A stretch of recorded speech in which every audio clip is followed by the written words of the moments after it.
মাইদান পিছন দিকে মাইদান না জোরে মাইদান একটা পিছন দিকে মাইদান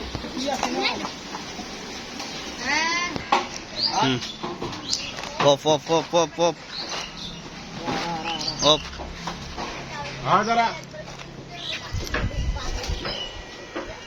কত কেজি আছে দেন তো 328 কেজি 328 বলেন 328 কেজি এটা আপনার 2 টন ঠিক আছে 2000 কেজি আপনার হ্যাঁ